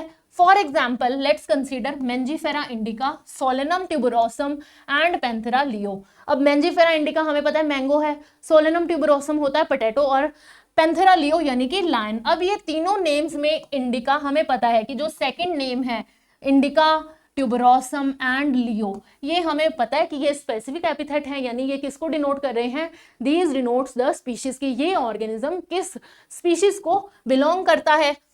तो क्या रिप्रेजेंट करते हैं, रिप्रेजेंट स्पेसिफिक एपिथेट, वाइल जो फर्स्ट वर्ड है वो यानी मेंजीफेरा, सोलेनम और पैंथेरा वो जेनेरा को रिप्रेजेंट करते हैं। कि जेनेरा क्या है, स्पीशीज के ऊपर का लेवल है, हमने पढ़ा है स्पीशीज के ऊपर क्या आ रहा है, जेनेरा यानी कि जीनस। तो जो ये फर्स्ट वर्ड है, फर्स्ट नेम है जो इनका मेंजीफेरा, सोलेनम, पैंथेरा, वो किसको रिप्रेजेंट कर रहे हैं, जेनेरा को, जो कि एक अलग हायर लेवल कैटेगरी है, टेक्सन है। हर जीनस में जो है दे कैन हैव वन और more than one specific epithet representing different organism. अब एक ही जीनस के अंदर सपोज मेरे पास ये जीनस है पैंथेरा, ठीक है, ये क्या हमने बोला था कि ये क्या है, जीनस है, क्योंकि ये फर्स्ट नेम था और फर्स्ट नेम रिप्रेजेंट्स जीनस। अब इसके अंदर एक या एक से ज्यादा स्पीशीज हो सकती है। अब मैं बोलूं पैंथेरा टिग्रिस और पैंथेरा लियो भी हो सकता है एक। अब टिग्रिस जो है वो होता है name for tiger.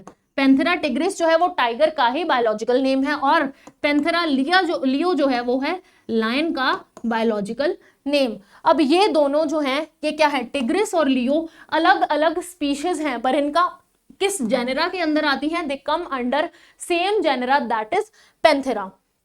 For example, Panthera has another species specific epithet that is tigris, and Solanum includes species like Nigrum and Melangena। अब जैसे मैंने ये पैंथेरा के अंदर दो स्पीशीज बताई, उसी तरह जो हमारे पास सोलेनम है, अभी हमने सोलेनम ट्यूबरोसम पढ़ा, उसमें स्पीशीज हो सकती हैं, जैसे अभी हमने पढ़ा ट्यूबरोसम, और स्पीशीज हो सकती है जैसे कि मेलनजेना, और आपके एनसीईआरटी में एक और बता रखी है nigrum. Tuberosum is potato. Melongena जो होता है इट इज जो बिग साइज ब्रिंजल होता है हमारा, उसको बोलते हैं, और जो नाइग्रम होता है वो बिल्कुल स्मॉल स्फेरिकल साइज के जो ब्रिंजल होते हैं उनको हम बोला जाता है, वो आते हैं नाइग्रम स्पीशीज के अंदर। तो अब यहाँ बुक में क्या बोला गया है, उसी तरह ह्यूमन बींग्स जो है वो किस स्पीशीज को बिलोंग करते हैं, सेपियंस को, which is grouped in genus Homo. हमारा बायोलॉजिकल नेम है बच्चे होमो सेपियंस। अगर नेम होमो सेपियंस है तो इसमें जीनस क्या है और स्पीशीज क्या है, हमारा जीनस है Homo, this is our genus, and हम किस स्पीशीज को बिलोंग कर रहे हैं, वो है सेपियंस। तो सेपियंस क्या है, हमारी स्पीशीज है, 10 ह्यूमन बींग्स, ठीक है। तो हमारा जो साइंटिफिक नेम है वो कैसे लिखा जाएगा, biological name would be written as Homo sapiens. अब जीनस की बात करें तो genus comprises of group of related species. अच्छा, स्पीशीज में एक और जो मेन फीचर है वो ये है कि स्पीशीज के अंदर जो ऑर्गेनिज्म होंगे, जो एक सेम स्पीशीज के ऑर्गेनिज्म हैं, वो आपस में दे कैन रिप्रोड्यूस फ्रीली, ठीक है। तो जो एक सेम, मतलब टाइगर की जितनी वेराइटीज हैं, मतलब जो भी टाइगर हैं, पैंथेरा जो जीनस है उसके अंदर आ रहा है टाइगर स्पीशीज टिग्रिस, तो इस टिग्रिस के अंदर जो भी मेंबर्स हैं they can freely reproduce and they can form viable species, अपने जैसे वायबल ऑफस्प्रिंग्स बना सकते हैं वो। नेक्स्ट आता है हमारे पास जीनस। जीनस जो है वो एक group of closely related species. अब जैसे हमने यहाँ पढ़ा कि पैंथेरा जो है उसमें क्या है, क्लोजली रिलेटेड स्पीशीज हैं, टिग्रिस और लियो प्रेजेंट है जो कि आपस में कुछ क्लोजली रिलेटेड हैं, टाइगर और लायन के कुछ हैबिट्स तो सिमिलर है ना, तो वो किस में आते हैं, एक कॉमन जीनस है उनका जो कि है Panthera, which has more characteristics in common in comparison to species of other genera। अब एक जेनेरा के अंदर कौन सी स्पीशीज आएंगी, वो किन स्पीशीज का ग्रुप होगा, वो स्पीशीज जिनके करेक्टर्स आपस में रिलेटेड हैं कुछ हद तक, ये नहीं कि बिल्कुल ही सेम, फिर तो काय की अलग स्पीशीज हुई है ना, जिनके करेक्टर्स आपस में कुछ सिमिलर हैं as compare to other species. अब सपोज यहां मैंने एग्जांपल ली थी पैंथेरा की, अब इस पैंथेरा में हमने पढ़ी दो स्पीशीज है ना, टिग्रिस एंड लियो। अब सपोज ये दोनों के जो करेक्टर्स हैं वो कुछ सेम है ना, दोनों जंगल में रहते हैं, कार्निवोर्स हैं, कैट लाइक हैं, तो ये दोनों आपस में कुछ सेम हैं। अब यहां मैं लिख दूं सोलेनम या फिर मेलनजेना या जो कोई भी, तो उन स्पीशीज से तो ये बिल्कुल ही डिफरेंट है ना, तो ये आपस में जो क्लोजली रिलेटेड स्पीशीज हैं वही एक जीनस के अंदर रखी जाती हैं, ठीक है। आगे क्या बोला है, we can say that genera are aggregates of closely related species. हाँ जी, बिल्कुल ठीक है कि एक ग्रुप है जिसके अंदर क्लोजली रिलेटेड स्पीशीज रखी गई हैं। For example, potato and brinjal are two different species, but both belong to genus Solanum। दो अलग अलग species तो हैं, जैसे कि ट्यूबरोसम और जो मेलनजेना है वो अलग species हैं, but वो एक ही जीनस में रखी गई हैं सोलेनम में। उसी तरह लाइन यानी पैंथेरा लियो लेपर्ड जो पैंथेरा पैरडस है और टाइगर, उनके अंदर सेवरल कॉमन फीचर्स हैं, चाहे वो अलग अलग स्पीशीज हैं बट कुछ कॉमन फीचर्स हैं, इसीलिए उनका ग्रुप बना के उसको एक ही कैटेगरी के अंदर रख दिया। एक ही जीनस में रख दिया जिसका नाम है Panthera. This genus differs from other genus like Felis which includes cats. अब भले ही कैट लाइक हैं, लेकिन कैट्स जो हैं, बिल्लियां जो हैं, इनसे डिफर करते हैं इनके कैरेक्टर्स। तो अभी जो इनका जेनेरा है वो डिफरेंट है, ठीक है।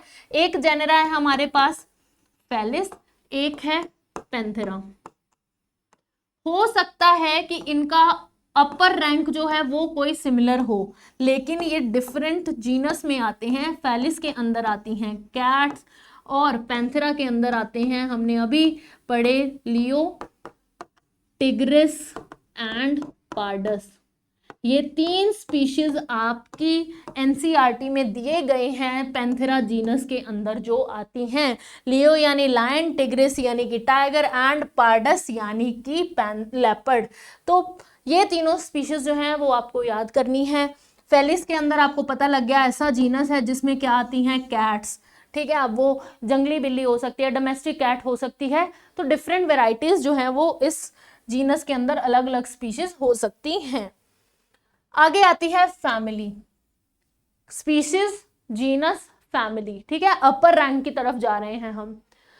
The next category family has group of related genera. अब जैसे 2 जेनेरा थे फैलिस और पैंथेरा, अब वो दोनों को प्लेस कर दिया जाएगा एक अपर कैटेगरी के अंडर, क्योंकि इनमें भी कुछ हद तक कॉमन कैरेक्टर्स होंगे। अब पढ़ते हैं आगे। Related genera with still less number of similarities as compared to the genus and species। अब मैंने बताया आपको कि जीनस के अंदर वो स्पीशीज रखी जाएंगी जिनमें कुछ कॉमन कैरेक्टर्स हैं, है ना, थोड़ी थोड़ी सेम होंगी। और स्पीशीज के अंदर अब आप ये देखो, लेट अस सी, मैंने एक स्पीशीज ली यहाँ पे टिग्रिस, ठीक है। ये किस जेनेरा के अंदर आ रही थी, यानी कि इसका जेनेरा या जीनस क्या था, पैंथेरा। तो इस पैंथेरा के अंदर और स्पीशीज कौन सी आती हैं, लेट्स से लियोपार्डस।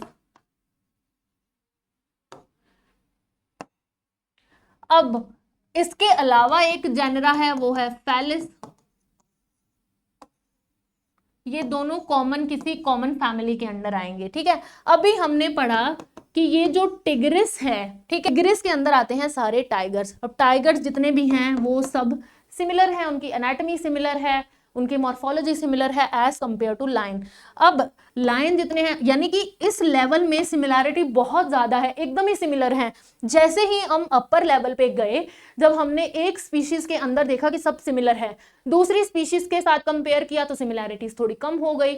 और जब एक जेनेरा को दूसरे जेनेरा से कंपेयर किया तो उनमें थोड़ी और कम सिमिलैरिटीज हो गई। और उसके ऊपर जब फैमिली आई तो यानी फैमिली में सिमिलैरिटीज और कम कम होती जाएंगी। यानी जैसे ही हम अपर लेवल के तक जाएंगे, किंगडम तक पहुंचेंगे, जो degree of similarity among animals है या ऑर्गेनिजम्स हैं वो कम होती जाएगी। ये भी क्वेश्चन आता है नीट एग्जाम में कि सिमिलैरिटीज का जो लेवल है वो कम होता जाता है या इंक्रीज होता जाता है, तो उसका आंसर आएगा it decreases as we go from species to kingdom.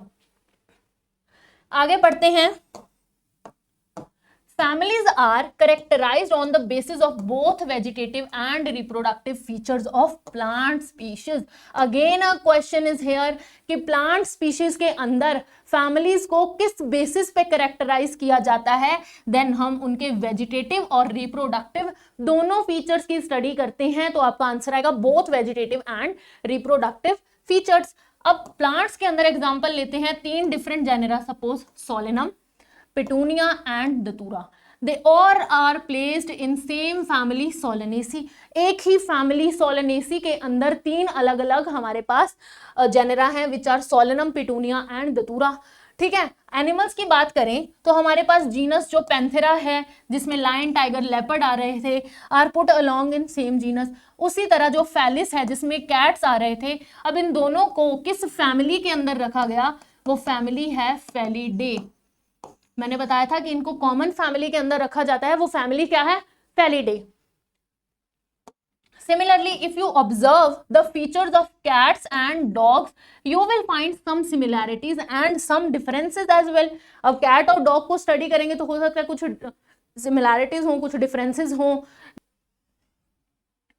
They are separated into different families, दो फैमिलीज हैं, कैनिडी एंड फेलिडे रिस्पेक्टिवली। अब इस फेलिडे के साथ जो डॉग्स की फैमिली है उसका नाम क्या है? कैनिडे। तो ये भी एक क्वेश्चन बन सकता है। Family of cats, family of cats is Felidae and family of dogs is called Canidae। ठीक है, तो क्वेश्चंस जो हैं वो किसी भी लाइन में से, आपको हर लाइन का मतलब पता हो, कहां से क्या क्वेश्चन बन जाएगा वो सब पता होना चाहिए। ऑर्डर की बात करें, फैमिली के जो अपर लेवल आता है वो होता है ऑर्डर, यानी दो फैमिलीज या दो से ज्यादा क्लोजली रिलेटेड फैमिलीज का group.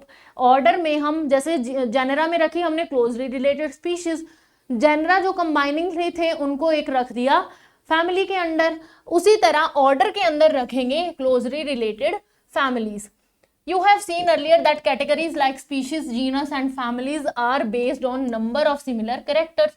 Generally, order and other higher taxonomic categories are identified based on aggregates of characters. तो यानी कि अलग अलग characters के बेस पे ही इनको भी देखा जाता है। Order being a higher category is assemblage of families. Order किसका एक ग्रुप है, किसकी असेंबलेज है? वो है फैमिलीज का ग्रुप, विच एग्जिबिट फ्यू सिमिलर कैरेक्टर्स। अब कैरेक्टर्स जो है सिमिलैरिटी कम होती जा रही है, अब बोला है few similar characters. The similar characters are less in number as compare to different genera. अब जैसे ही एक फैमिली के अंदर अलग अलग जेनेरा में जितने कॉमन कैरेक्टर्स थे, वो जैसे ही हम ऑर्डर की तरफ बढ़े, दो फैमिली में अब सिमिलैरिटीज कम होगी। तो क्या बोला है? Similar characters are less in number as compare to different genera included in a family.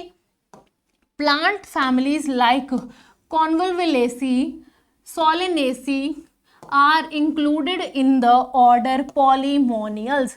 अब दो प्लांट की फैमिली है, कॉन्वोल्विलेसी एंड सोलेनेसी, इनको रख दिया है सेम ऑर्डर जिसका नाम है पॉलीमोनियल्स।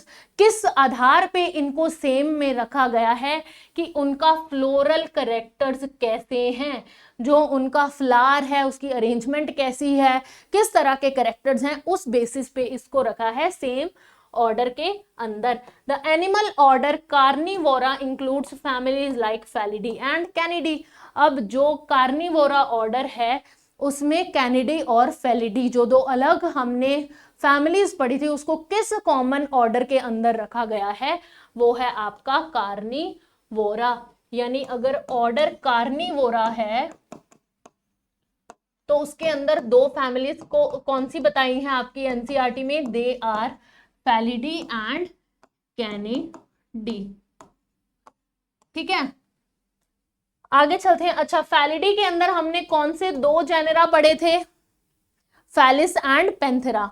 ठीक है, they were Felis and Panthera. This was family, ये जीनस पढ़े हमने। अब ये क्या पढ़ा है? Order, genus, family, order. इस तरह फैलिस के अंदर हमने पढ़ा कि कैट्स होती हैं, पेंथेरा के अंदर हमने स्पीशीज पढ़ी टिग्रिस, लियो एंड पार्डस। तो इस तरह से अब देखिए कि हम जो हैं वो लोअर टू अपर लेवल की तरफ जा रहे हैं। आगे बढ़ते हैं। देन आती है हमारे पास क्लास। अब क्लास के अंदर आ जाएंगे क्लोजली रिलेटेड ऑर्डर्स, दे इंक्लूड्स रिलेटेड ऑर्डर्स। अब for example order Primata comprises monkey, gorilla and gibbons is placed in class Mammalia along with order Carnivora। अभी हमने एक ऑर्डर पढ़ा कार्निवोरा, उसके साथ साथ जो ऑर्डर प्राइमेटा है, कार्निवोरा और प्राइमेटा को कॉमन किस क्लास के अंदर रखा गया? मैमेलिया। अब कार्निवोरा में आते हैं डॉग्स, कैट्स, टाइगर, लॉयन, सब कुछ, और प्राइमेटा में आते हैं हमारे पास मंकी, गोरिल्ला, गिबॉन्स। इन सबको मिला के रख दिया किस क्लास के अंदर? उनकी क्लास है मैमेलिया, क्योंकि इन सब के पास मैमरी ग्लैंड्स हैं, बॉडी हेयर्स हैं, तो इस बेसिस पे ये कॉमन क्लास में आए, क्लास मैमेलिया। नेक्स्ट है हमारे पास फाइलम।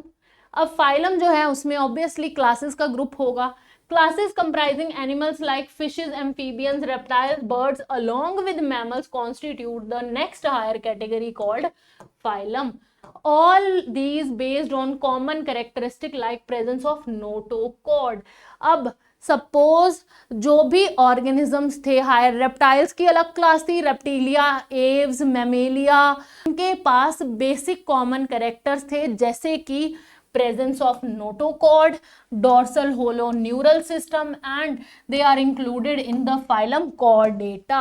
इनके पास हमने कॉर्डेट्स के जो स्पेशल कैरेक्टर्स पढ़े थे, जो कॉर्डेट्स के फीचर हैं वो सब फीचर थे इनके अंदर, इसीलिए इनको कॉर्डेट्स वाली फाइलम में डाल दिया, नॉन कॉर्डेट्स को अलग कर दिया जिनके पास ये कैरेक्टर्स नहीं थे।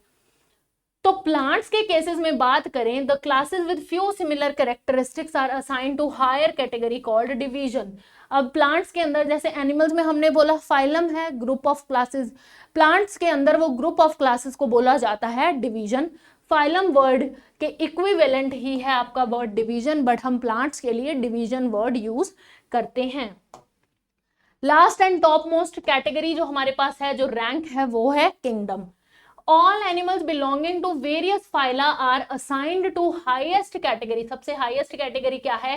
किंगडम। अब किंगडम के अंदर जो भी अलग अलग फाइला के अंदर ऑर्गेनिज्म है, अलग अलग फाइलास को रखा जाएगा एक किंगडम के अंदर। अब एनिमेलिया जो किंगडम है, किंगडम एनिमेलिया, इसके अंदर अब क्या आएगा?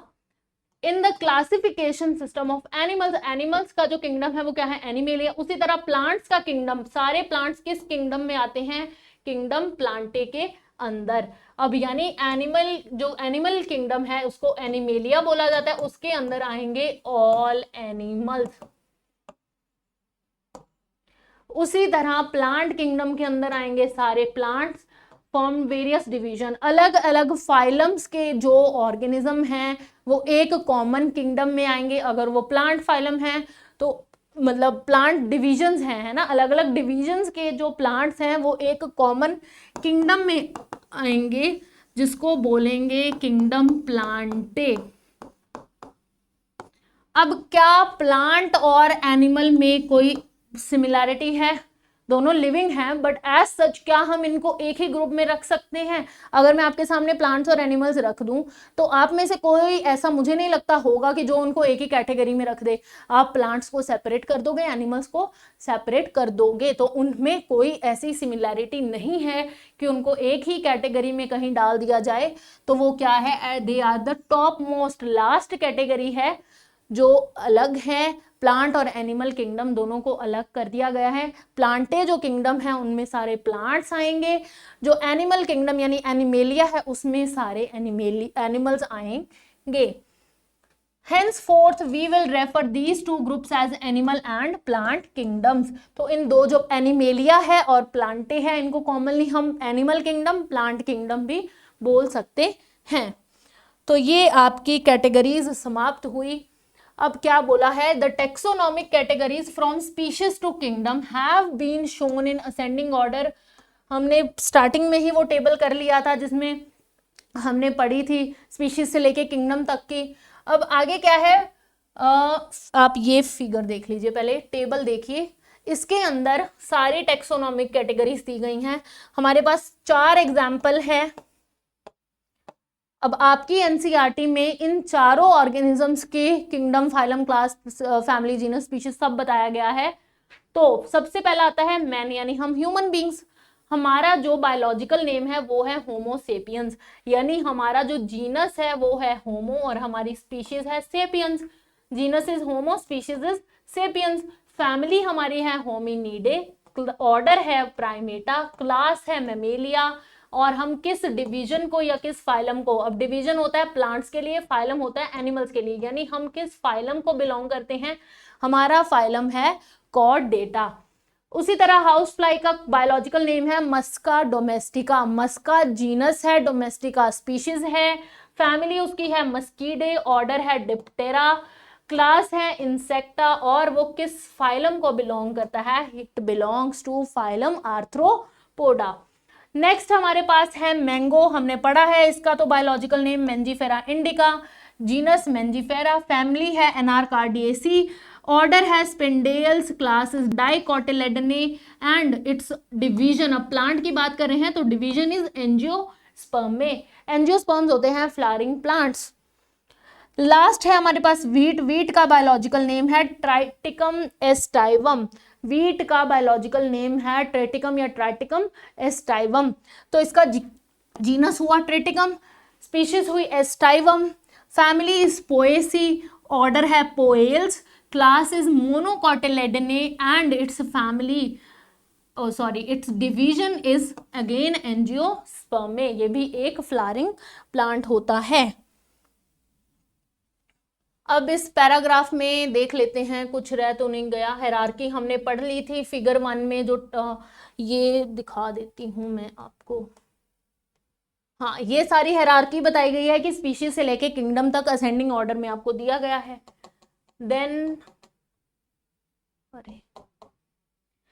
देन इसमें टेक्सोनॉमिक कैटेगरी सब पढ़ लिया हमने, figure 1.1। For example, as we go from higher species to kingdom, as we go higher from species to kingdom, the number of common characters goes on decreasing. This is important. मैंने आपको पहले भी बताया, lower the taxa, more the characteristics that members within the taxa share. जितना lower उसकी position है, उसकी ranking है, उसमें उतने ज़्यादा कॉमन कैरेक्टरिस्टिक होंगे। जैसे उसका रैंक इंक्रीज बढ़ता जाता है, वो ऊंचे ओहदे पे पहुंचता जाता है, वैसे ही उसके जो कॉमन कैरेक्टर्स हैं वो डिक्रीज हो जाएंगे, फिर उसकी किसी से नहीं बनती, वो अलग ही है सबसे। ठीक है, higher the categories greater is the difficulty of determining the relationship to other taxa. अब जैसे जैसे उसकी जो कैटेगरी लेवल बढ़ता जाएगा वैसे वैसे रिलेशन देखना मुश्किल हो जाएगा। Hence the problem of classification become more complex. तो जैसे ही कैटेगरी लेवल ऊपर ऊपर जाता है, हायर लेवल तक हम जाते हैं, थोड़ा क्लासिफिकेशन कॉम्प्लेक्स हो जाता है, क्योंकि जो करेक्टरिस्टिक हैं वो डिफरेंट हो जाते हैं, उनमें सिमिलैरिटीज कम हो जाती है, तो उनका रिलेशनशिप जो फाइंड करना है वो एक दूसरे टेक्सा के साथ वो थोड़ा डिफिकल्ट हो जाता है। ये टेबल हमने पढ़ लिया। अब आती है चैप्टर की समरी। अब बच्चे एनसीईआरटी पढ़ते टाइम ना समरी छोड़ जाते हो, समरी नहीं छोड़नी, समरी भी इंपॉर्टेंट है। हो सकता है कुछ चीजें चैप्टर में ना लिखी गई हो लेकिन समरी में दी हो, तो आपको समरी भी पढ़ के जानी है। The living world is rich in variety, ये हमें पता है, बहुत वेराइटी ऑफ ऑर्गेनिज्म है। Million of plants and animals have been identified and described, हमें पता है कि बहुत मिलियन से 1.7 to 1.8 million of plants and animals हमने आइडेंटिफाई कर लिए हैं, but still large number are unknown, बहुत अभी भी नंबर ऑफ ऑर्गेनिजम्स हैं जो अननोन, जिनको हम नहीं ढूंढ पाए हैं। अब जैसे कोरोना वायरस है ना, वो हमें पता ही नहीं था कि वायरस ऐसा एग्जिस्ट भी करता है, अचानक से ही जब वो हुआ, उसने इफेक्ट दिखाया, तब हमने उस पर रिसर्च करी, उसको देखा, ढूंढा कि हाँ ये ऐसा एक वायरस है जिसका ये स्ट्रक्चर है। तो अभी भी कुछ चीजें अननोन हैं। The very range of organism in terms of size, color, habitat, physiological and morphological feature make us seek the defining characteristic of living organism. अब कोई भी लिविंग ऑर्गेनिज्म है, उनके डिफाइनिंग कैरेक्टरिस्टिक्स किस बेस पे हैं कि उनका मतलब क्या चीज़ें उनको सेपरेट, उनमें क्या डिफरेंट कैरेक्टर्स हो सकते हैं, उनका साइज कैसा है, उनका कलर कैसा है, उनकी हैबिटेट यानी वो रहते कहाँ हैं, उनकी फिजियोलॉजी कैसी है, उनकी बॉडी इंटरनली कैसी है, मॉर्फोलॉजी यानी आउटर अपीयरेंस कैसा है। तो इन सारी चीज़ों के बेसिस पे हम अलग अलग लिविंग ऑर्गेनिजम्स को डिफाइन कर सकते हैं। In order to facilitate the study of kind and diversity of organism, biologist have evolved certain rules. अब क्योंकि हमें इस सारी डाइवर्सिटी की स्टडी को आसान बनाना था, तो बायोलॉजिस्ट ने कुछ रूल्स बनाए एंड कुछ प्रिंसिपल्स दिए जिससे हम आइडेंटिफिकेशन, नॉमेनक्लेचर, क्लासिफिकेशन कर सके ऑर्गेनिजम्स का। The branch of knowledge dealing with respect to with us these aspects is referred as taxonomy. इन तीनों, ये जो हमने आइडेंटिफिकेशन, नॉमेनक्लेचर, क्लासिफिकेशन पढ़ी, वो ब्रांच ऑफ स्टडी जो इनके साथ डील करती है उसको बोलते हैं taxonomy. The taxonomic studies of various species of plants and animals are useful in, अब जो भी हम taxonomic studies करते हैं plants animals की, वो किस field में, उनका application कहाँ है? उनका application है agriculture, forestry में, industries में, in general for knowing our bioresources and their diversity. तो टेक्सोनोमी जब हम आइडेंटिफाई, क्लासीफाई, नोमेनक्लेचर कर लेते हैं तो उनका एग्रीकल्चर, फॉरेस्ट्री और इंडस्ट्री में तो यूज है, उसके अलावा हमें भी पता लगता है कि कितनी डाइवर्सिटी है, कितने हमारे आसपास ऑर्गेनिज्म है, क्या रिसोर्सेज हैं, बायो रिसोर्सेज क्या हैं हमारे आस पास. Basics of taxonomy like identification, naming and classification of organisms are universally evolved under international codes. तो कुछ इंटरनेशनल कोड्स थे जिनके अंदर टेक्सोनोमी के जो बेसिक रूल्स थे, जो भी आइडेंटिफिकेशन, नेमिंग और क्लासिफिकेशन था, वो इवॉल्व हुए time to time based on resemblance and distinct difference. Each organism is identified and assigned a correct scientific and biological name. हर एक जो भी ऑर्गेनिज्म था उसको आइडेंटिफाई किया गया, उसकी टेक्सोनोमिक स्टडी की गई, उसको एक डिस्टिंक्ट नाम दिया गया. वो नाम में जो दो वर्ड्स थे, it comprises of two words as per the binomial system. किस सिस्टम के आधार पे नोमेनक्लेचर किया गया, कौन सा सिस्टम था? It was binomial nomenclature. And an organism represent occupies a place or position in the system of classification. हर एक organism जो है वो कोई ना कोई उसका प्रॉपर प्लेस है सिस्टम ऑफ क्लासिफिकेशन में, वो कोई ना कोई रैंक जो है वो होल्ड करता है. देयर आर मेनी कैटेगरीज, बहुत सारी कैटेगरीज हैं, रैंक्स हैं, and are generally refer to as taxonomic categories या फिर टेक्सा. जितनी भी वो कैटेगरीज हैं, रैंक्स हैं, उनको जनरली क्या बोल दिया जाता है? टेक्सोनोमिक कैटेगरीज या फिर रैंक या फिर taxa. All the categories constitute a taxonomic hierarchy. सारी जो कैटेगरीज हैं, जो टेक्सोनोमिक कैटेगरीज हैं, टेक्साज हैं, वो मिलके क्या कॉन्स्टिट्यूट करते हैं? एक टेक्सोनोमिक हायरार्की. जो हमने स्पीशीज टू किंगडम पढ़ा वो क्या है? एक हायरार्की सिस्टम है. और उसमें क्या आता है? सारे अलग अलग कैटेगरी, सब टेक्सोनोमिक कैटेगरीज ही तो हैं, चाहे वो स्पीशीज, जीनस हैं, ऑर्डर, क्लास, फैमिली, सब क्या है? सब ये टेक्सोनोमिक कैटेगरीज हैं और ये अपने एक रैंक के अकॉर्डिंग प्लेस्ड हैं और ये क्या बनाती हैं? मिलके एक टेक्सोनोमिक हायरार्की. तो ये था बच्चों आपका पहला चैप्टर लिविंग वर्ड, जिसकी एनसीईआरटी हमने पूरी अनलॉक कर दी है. एक एक वर्ड, एक एक लाइन हमने पढ़ लिया है. आई होप अब आपको एनसीईआरटी पढ़ना इजी लगेगा इस तरीके से. तो इसको ध्यान से, अब आपने मेरे साथ साथ तो पढ़ ली है, एक बार अपनी एनसीईआरटी फिर से, अब जब ये पढ़ रहे हो तो प्लीज़ अपनी एनसीईआरटी खोलो, उसको पढ़ो और फिर आपको और इजी लगेगा एनसीईआरटी पढ़ना. जो भी चीज़ डिफ़िकल्ट लग रही है उसको साथ में लिख लो, अपने नोट्स बनाओ और अगला चैप्टर हम फिर करेंगे इसी तरीके से. कोई डाउट है, कहीं कोई क्वेरी है तो प्लीज़ कमेंट में मेंशन कर दो. अगर आपको सेशन अच्छा लगा तो इसको लाइक कर दो, शेयर कर दो अपने फ्रेंड्स के साथ और नीट नोवा जो हमारा चैनल है इसको सब्सक्राइब कर लो ताकि आपको नीट प्रिपरेशन के लिए और ऐसा कंटेंट मिलता रहे, आप अप टू डेट रहें बिल्कुल. तो ओके बच्चों, मिलते हैं अगले सेशन में. तब तक के लिए take care, bye bye guys, see you guys in the next session.